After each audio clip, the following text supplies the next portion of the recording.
여러분, 우리가 잘 아는 말 중에 이런 말이 있습니다. 로마에 가면 로마의 법을 따르라. 여러분 많이 들어보셨죠? 로마에 가면 로마의 법을 따르라.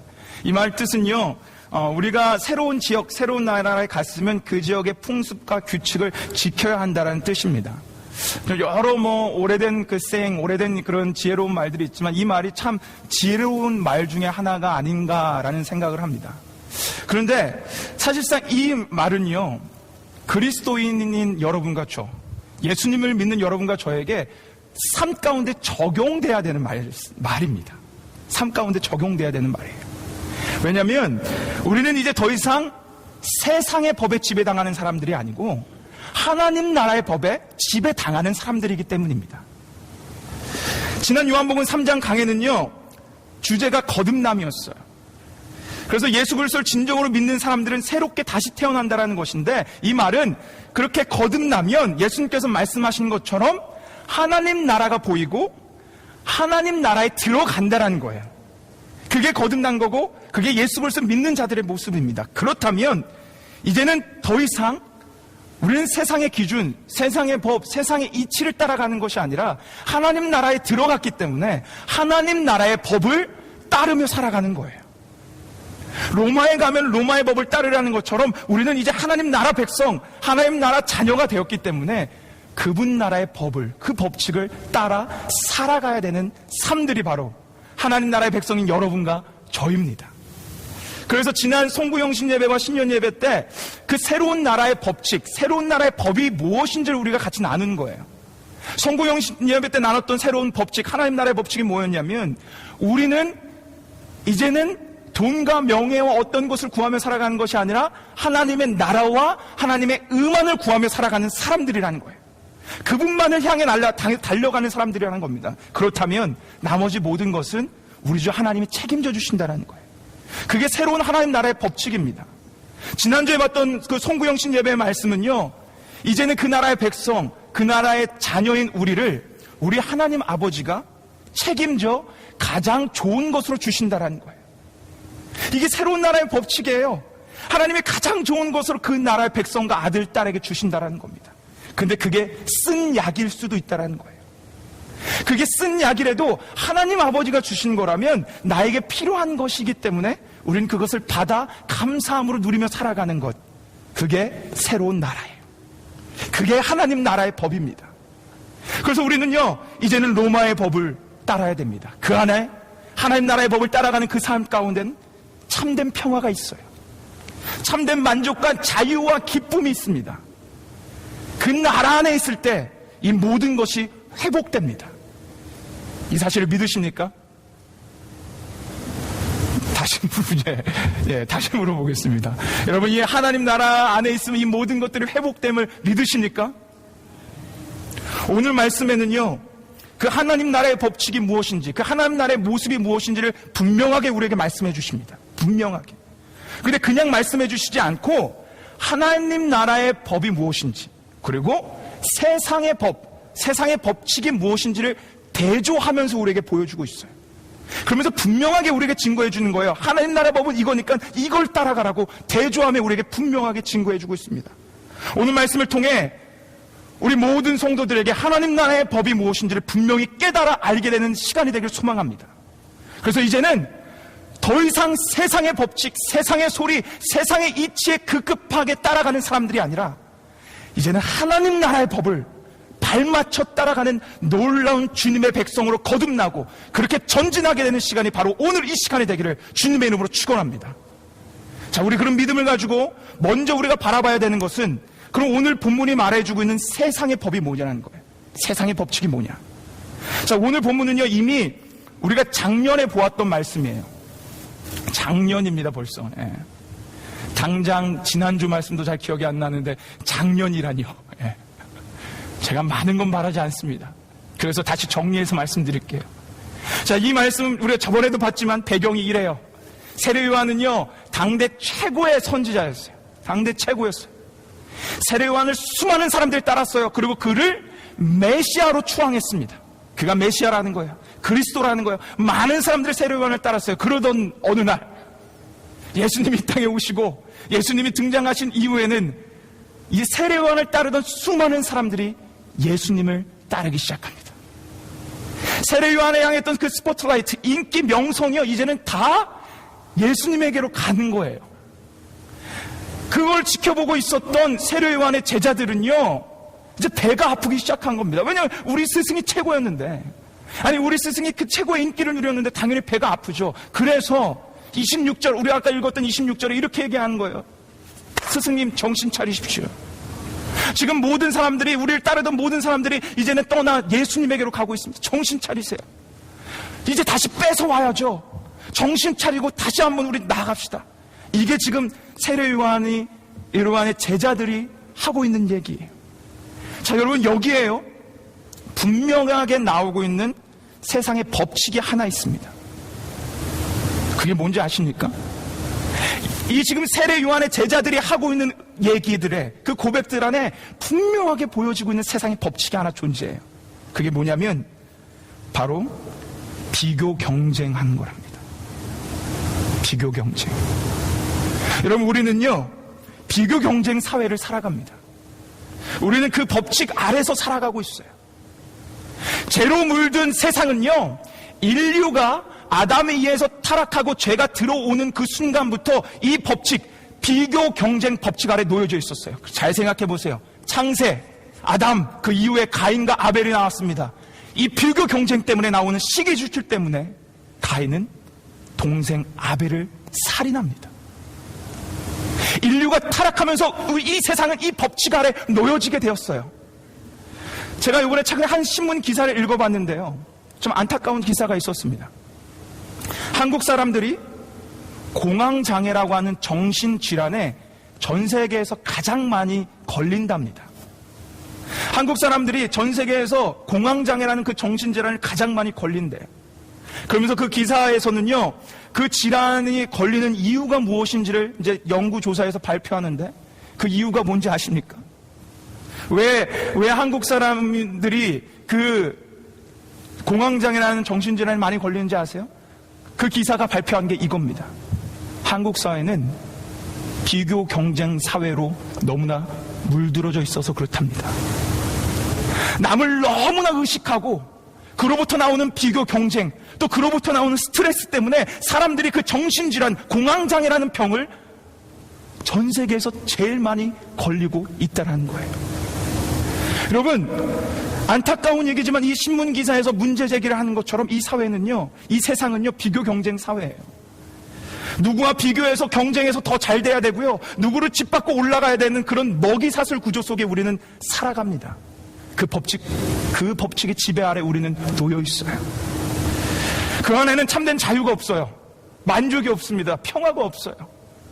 그래서 그 하나의 병폐로 우리 청소년들과 우리 청년들이 얼마나 힘들게 살아가는지 모릅니다. 여러분, 한국은 매년 수능을 봅니다. 매년 수능을 보면 나오는 기사가 뭐 요번엔 어렵다, 쉬웠다 이런 기사가 나와요. 그런데 그거와 동일하게 매년 나오는 기사가 뭔지 아십니까? 수능 끝나고 그 20살도 안 된 아이들이 스스로 목숨을 끊는다라는 거예요. 수능 끝나고 아직 20살도 안 된 그 아이들이 이 비교 경쟁 사회 때문에 스스로 목숨을 끊는다라는 기사가 매년 나와요. 예수 믿는 우리도요, 이곳에 자유하지 않습니다. 교회 안에 동일한 풍조가 들어와 있어요. 교회 안에 서로 비교합니다. 경쟁합니다. 우리 교회가 더 잘 돼야 된다. 우리 교회가 더 커야 된다. 그럼 비교와 경쟁 가운데 사로잡혀 있어요, 교회도. 그런데 오늘 본문은요, 이 세상의 법칙 가운데 사로잡혀 있는 모습 가운데 당당히 아니라고 외치는 한 사람이 등장합니다. 나는 그것을 지배받지 않고 하나님 나라의 법칙에 지배받고 있다라고 담대하게 외치는 한 사람이 등장해요. 그 사람이 바로 세례요한입니다. 여러분, 세례요한의 제자들은요, 세상의 법칙에 지배당해서 비교 경쟁하며 우리 다시 스포트라이트를 뺏어와야 된다는 거예요. 인기와 명성을 다시 갖고 와야 된다는 겁니다. 그런데 세례요한은 전혀 반대로 외칩니다. 아니야, 난 그런 거 상관없어. 그저 그 부분만 높아지면 나는 쇠하여져도 나는 그런 거 상관없어. 근데 더 나가는 건요, 그걸 그렇고 기뻐한대요. 그게 기쁘대요. 그리고 더 나가서 이제는 그분은 더 잘 돼야 되고 나는 더 못 돼야 된다라는 거예요. 여러분, 이건 말도 안 되는 고백이에요. 우린 비교 경쟁에 그렇게 사로잡혀 있는데 그 상황 속에서 이 말씀을 보면 말도 안 되는 겁니다. 솔직하게 우리는 잘 되고 싶지 않습니까? 솔직하게 내 옆에 있는 사람보다 내가 더 잘 되고 쟤보다 내가 더 성공해야 되는 게 우리의 마음 아니에요? 근데 전혀 반대의 얘기를 하는 거예요. 참 멋진 고백입니다. 정말 대단한 고백이에요. 너무 멋진 고백이에요. 그런데 여러분, 그런데 중요한 것은요, 우리는 이 말씀을 보고 와 대단하다, 세례요한 대단하다라고 감탄만 하고 있을 수는 없다라는 거예요. 왜냐? 이 말씀은 여러분을 향한 말씀이고 이 말씀은 내 말씀이 되어 내 삶 가운데 고백되어져야 되는 말씀이기 때문이에요. 그렇다면 우린 질문해야 돼요. 제가 여러분에게 누누이 얘기합니다. 큐티를 아까 우리 아름자매도 얘기했지만, 여러분 질문하세요. 말씀 볼 때 그냥 보지 말고 질문하세요. 하나님이 대답해 주세요. 응답 주십니다. 왜 어떻게 세례요한이 이렇게 할 수 있었을까? 질문하셔야 돼요. 그 질문 앞에 오늘 본문 가운데 예수님은 분명하게 우리에게 한 대답을 주십니다. 그게 27절에 나와요. 자, 우리 27절 말씀 한번 우리 같이 읽어보겠습니다. 27절 말씀 우리 같이 함께 읽어보겠습니다. 같이 읽겠습니다. 시작. 요한이 대답하여 가로되 만일 하늘에서 주신 바 아니면 사람이 아무것도 받을 수 없느니라. 아멘. 여러분, 이 말씀에요, 여러분 성경의 하이라이트 별표 5만 개 하여튼 동그라미 한 몇 번 다 쳐놓으세요. 그냥 정말 중요한 말씀입니다. 너무 중요한 말씀이에요. 여긴 분명히 하나님 나라가 어떻게 운행되어지고 있는지를 분명하게 말씀해주는 말씀의 대목이에요. 세례요한이 하나님은 흥하여야 되고 예수님은 흥하여야 되고 난 쇠하여야 한다라는 고백을요, 그냥 한 것이 아니라 이 하나님 나라의 법칙을 붙잡고 믿고 깨달아 알기 때문에 한 겁니다. 자, 그 하나님 나라의 법칙이 무엇입니까? 자, 27절 그 고백이 무엇이에요? 그 법칙이 무엇이에요? 하나님께서 주시지 않으면 사람이 어떻게 한다고요? 아무것도 받을 수 없답니다. 하나님의 주권적 고백이 여기 담겨 있어요. 주권적 하늘나라의 법칙. 여러분, 더 마음에 와닿기 위해서 영어 버전으로 보세요. 자, 영어 버전 한번 보십시오. 뭐라고 써 있습니까? All man can receive only what is given him from heaven이에요. 그대로 직역하면요, 사람은요, 여러분과 저는요, 오직 하늘에서 오직 하나님께서 주신 것만을 받게 되어 있다라는 거예요. 오직 하나님이 주신 것만이. 사랑하는 여러분, 이건 분명한 하나님 나라의 법칙이에요. 오직 하나님께서 주신 것만을 받을 수 있는 유한한 인간이 바로 여러분과 저입니다. 하나님 나라의 백성이 되기 이전에는요, 이 법칙을 알 수가 없어요. 이 법칙이 보이지 않아요. 깨달을 수가 없어요. 그러나 이제 예수님을 믿어서 거듭나서 하나님 나라가 보이는 사람은 이 법칙이 보이기 시작하는 거예요. 세상의 사람들이 이 법칙을 모르기 때문에 내 힘으로 내가 모든 것을 얻으려고 살아갑니다. 그래서 이 세상에는요, 비교 경쟁이 있는 거고요, 이 세상에는 양육 강식의 법칙이 있는 거예요. 그래서 강한 자가 살아남는 거고요, 그래서 강한 자가 되려고 하는 거예요. 이 법칙을 모르기 때문에. 그러나 하나님의 백성은 다른 세상을 살아갑니다. 여러분 잘 들으세요. 하나님 나라의 백성, 하나님의 자녀인 여러분과 저는 다른 세상을 살아갑니다. 다른 관점, 영안이 열려서요, 이제 하나님 나라가 보여져요. 그 나라는 어떤 나라냐? 내가 내 힘으로 얻는 것이 아니라 하나님이 주셔야만 얻는 겁니다. 이것이 깨달은 자는요, 뭐라고 고백하냐면 이 모든 것이 하나님의 은혜라고 고백하는 거예요. 사도 바울은 분명히 이 법칙을 가지고 고백합니다. 이 모든 것이 하나님의 은혜입니다.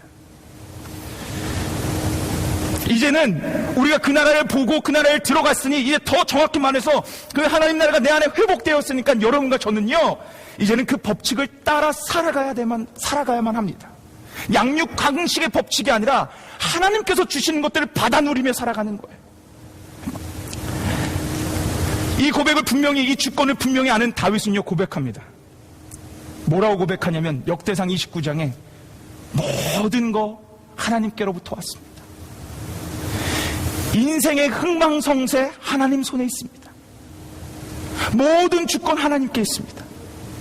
그리고 이 분명한 법칙을 아는 욥은요 뭐라고 고백하는지 아십니까? 욥기 1장 21절에서 주신 분도 여호와시요 거두시는 분도 여호와시니 난 그저 하나님을 찬양할 뿐입니다. 여러분, 욥이 이 고백을 언제 하셨는지 아십니까? 자신의 모든 재산, 자신의 모든 가족들을 다 잃어버리고 난 직후에 했어요.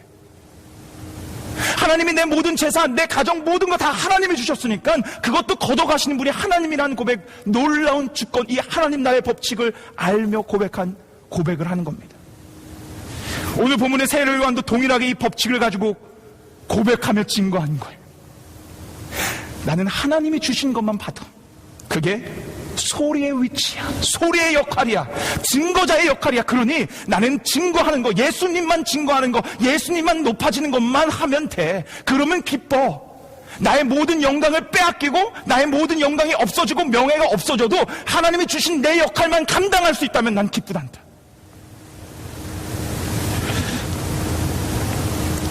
그리고 반대로 예수님은 모든 이름 위에 뛰어나신 분이기 때문에 그분은 당연히 높아져야 되는 거예요. 그것을 하나님께로부터 받았으니까 이 고백을 하고 있던 겁니다. 사랑하는 여러분, 오늘 너무나 중요한 말씀입니다. 하나님은요 그분의 섭리에 따라, 그분의 주권에 따라 여러분에게 서로 다른 직책과 직위를 주십니다. 그리고 그분의 은혜에 따라요, 그분의 은혜에 따라 그분의 은사를 서로 다르게 분배해 주세요. 우리는, 그걸 받은 우리는요, 쟤는 나보다 더 높은 직책을 받았는데, 쟤는 나보다 더 많은 은사를 받았는데 라고 따지고 불평불만하는 사람들이 아니라, 비교 경쟁하며 시기 질투하는 사람들이 아니라, 그걸 받았다면 마땅히 누리며 감사의 충성을 다해 바쳐 살아가는 사람들이 바로 여러분과 저라는 이 말씀을 우리에게 주고 계신 겁니다. 하나님께서는요 어떤 기업 사장만이 중요하지 않습니다. 하나님께서는요 어떤 의사, 어떤 높은 직책, 어떤 영향력 있는 사람만을 귀하게 쓰시거나 그 사람에게만 좋은 일들을 주시는 게 아니고요, 모두 다에게 하나님이 주신 거라면 귀한 거고 위대한 거고 중요한 일인 거예요.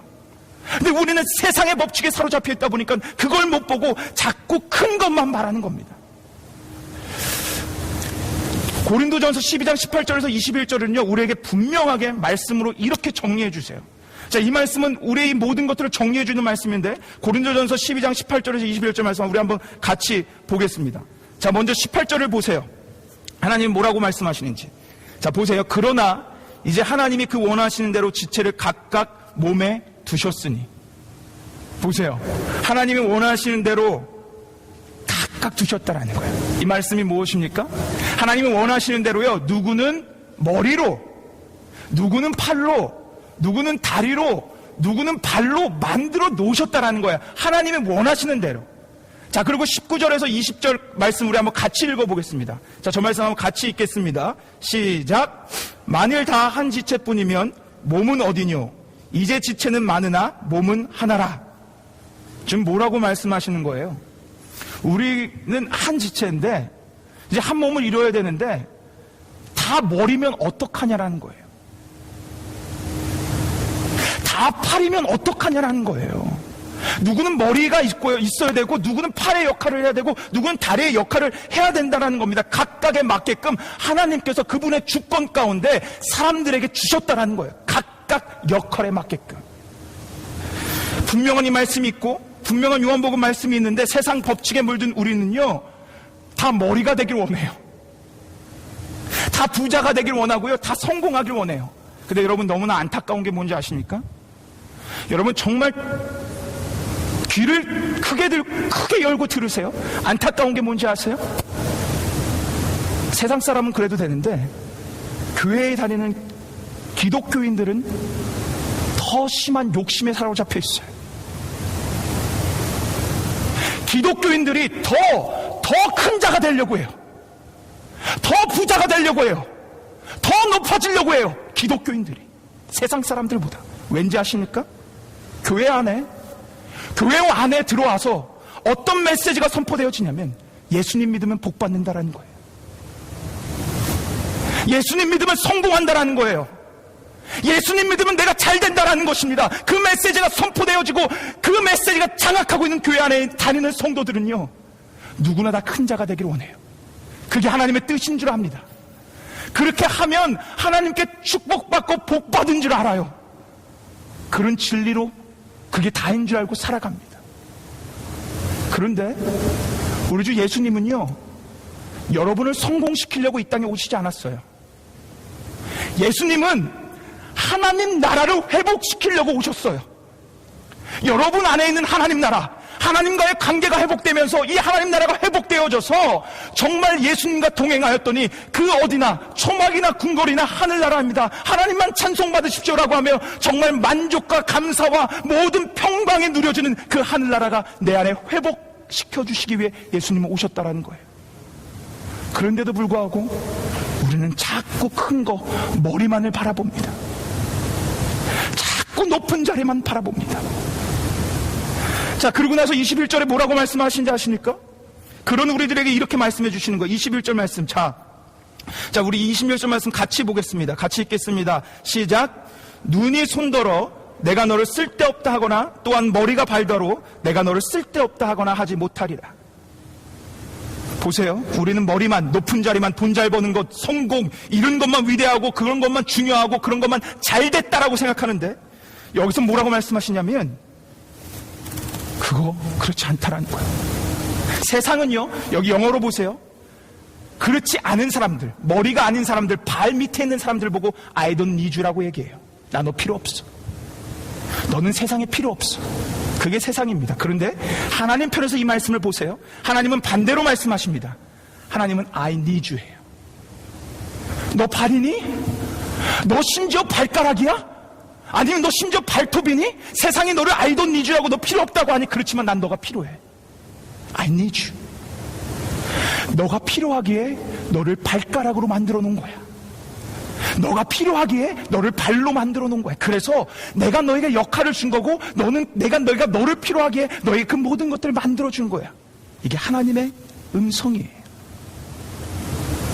이게 하나님의 마음이에요. 너가 모든 I need you. 이 분명한 음성을 들은 사람, 오늘 세례요한처럼 삶을 살아갈 수 있는 거예요. 내가 아무리 새하여져도, 내가 아무리 모든 것들을 잃어버려도 그래도 나는 정말 하나님만 찬양합니다. 왜냐하면 그분이 나를 머리로 부르신 게 아니라 그분이 나를 증거자로 불렀기 때문에. 그냥 나는 이것만 감당해도 내 안에 기쁨이 충만합니다. 그분이 나를 이렇게 만들어 놓으셨기 때문에. 그리고 나를 I need you 라고 말씀하셨기 때문에. 사랑하는 여러분, 이 하나님 나라의 법을 믿으십니까? 사랑하는 여러분, 정말 이 하나님 나라의 법을 믿으십니까? 그렇다면요, 이제 우리에게 결론적 삶이 있습니다. 결론적 삶이 있어요. 우리는 이 결론을 분명히 내야 됩니다. 자, 보세요. 그렇다면요, 우리는 어떤 삶을 살아가야 돼요? 우리 모든 거 하나님이 주셨고, 모든 거 하나님이 예정해 놓으셨고, 모든 거 하나님이 뭐 이렇게 주권 가운데 주신다면, 그러면 나는 그냥 내 어떤 거 뭐 상관없이 그냥 주시는 대로 그냥 뭐 아무런 없이 그냥 살아가야 되는 겁니까? 회의주의에 빠져서 그냥 아무것도 안 하면서 그냥 될 대로 되라 이러면서 살아가야 되는 거예요? 이 하나님의 주권과 하나님의 법칙을 분명히 믿는 사람은 자세가 달라져요. 자세가 달라집니다. 회의주의에 빠지는 것이 아니라 이제는 나에게 맡기셨으니 그게 뭐든지 내가 충성을 다해 살아가겠습니다라는 청지기적 삶이 주어지는 겁니다. 여러분, 아까 27절 말씀, 모든 것이 하나님께로부터 왔다라는 그 말씀 믿으십니까? 그렇다면 이제 그 다음 말씀이 있어요. 자, 고린도전서 4장 2절 말씀. 자, 이 말씀 여러분에게 분명하게 주시는 동일한 말씀이에요. 자, 이 말씀을 눈 크게 뜨고 우리 한번 같이 함께 이 말씀 읽어보겠습니다. 같이 읽겠습니다. 시작. 그리고 맡은 자들에게 구할 것은 충성이니라. 여러분, 여기에서 구할 것이라고 번역이 되어 있지만 더 정확한 번역은 영어로 보세요. required예요. 있어야 할 것이에요. 맡은 자에게 있어야 할 것은 충성입니다. 우리 모든 것을 하나님께서 주신 것을 분명히 믿는 자들에게 있어야 할 것은 충성이에요. 왜냐? 그분이 나에게 분명하게 맡기신 거기 때문에. 그분이 나에게 맡긴 것이기 때문에 충성을 다해 그것을 감당하는 청지기적 삶만이 우리에게 존재하는 거예요. 우리는 회의주의에 빠져 사는 사람들이 아니에요. 그리고 우리는 투비, 뭐가 돼야지, 어떤 큰 뭐가 돼야지를 그리고 그것을 따라 추구하는 그런 야망에 빠진 사람도 아닙니다. 여러분, 예수님을 믿고 하나님 나라에 들어오신 분들은요, 그 인생이 뭐와 같냐면 퍼즐하고도 같아요. 퍼즐. 여러분, 퍼즐 아시죠? 퍼즐은 분명한 완성된 그림이 있습니다. 퍼즐은 완성된 그림이 있어요. 하나님은 여러분을 향해 놀라운 계획을 가지고 계십니다. 여러분을 향한 놀라운 그림을 이미 가지고 계세요. 그게 500피스냐 100피스냐 뭐 30피스짜리 그거는 상관이 없고요. 그 그림을 가지고 있고, 믿는 자는 어떤 삶을 살아가냐? 오늘 하루에 내가 감당해야 되는 충성을 다해 퍼즐을 맞춰가는 사람이 바로 예수 그리스도를 믿는 사람입니다. 내가 퍼즐을 내가 그려야지 내 욕심으로 퍼즐을 그리는 것이 아니라 분명한 퍼즐을 갖고 계신 주님께서 맡겨놓으신 오늘 하루의 퍼즐을 충성을 다해 맞춰가는 것, 그게 믿는 자의 삶입니다. 그게 하나님 나라를 분명하게 바라볼 줄 아는 사람의 모습이에요. 세례요한을 보세요. 여러분, 우리 세례요한을 잘 보셔야 돼요. 인간의 눈으로 봤을 때는 불쌍한 삶입니다. 모든 정말 명성, 이 모든 인기 다 빼앗겼어요. 이렇게 생각해 보시면 돼요. 자, 우리 교회 다 하면 50명이 조금 넘습니다. 근데 갑자기 옆에 어떤 한 교회가 세워졌어요. 근데 그 목사님이 좋다, 그 교회가 좋다 이러면서 다 떠났어요. 그래서 우리 교회에 한 50명 되던 그 교인이 한 5명 남았다고 생각해 보세요. 이게 좋겠습니까? 좋겠어요, 이게? 환장할 노릇이지? 근데 지금 세례요한은요, 지금 그 상황인데 그게 상관없다라는 거예요. 그게 상관없다라고 하면서 뭐라고 얘기하냐면 마지막까지 끝까지 자기의 맡은 바 충성을 다해요. 예수 그리스도 이름을 높입니다. 마지막까지 제자들에게 외치는 것은 예수님의 이름을 높이는 거예요. 어떤 상황이든 상관하지 않고 마지막까지 그 맡은 바 충성을 다하는 모습을 우리에게 보여줍니다. 이게 하나님 나라의 법칙을 분명하게 깨닫고 알고 나가는 사람의 모습이에요. 자, 여러분에게 두 사람을 소개해 드릴 겁니다.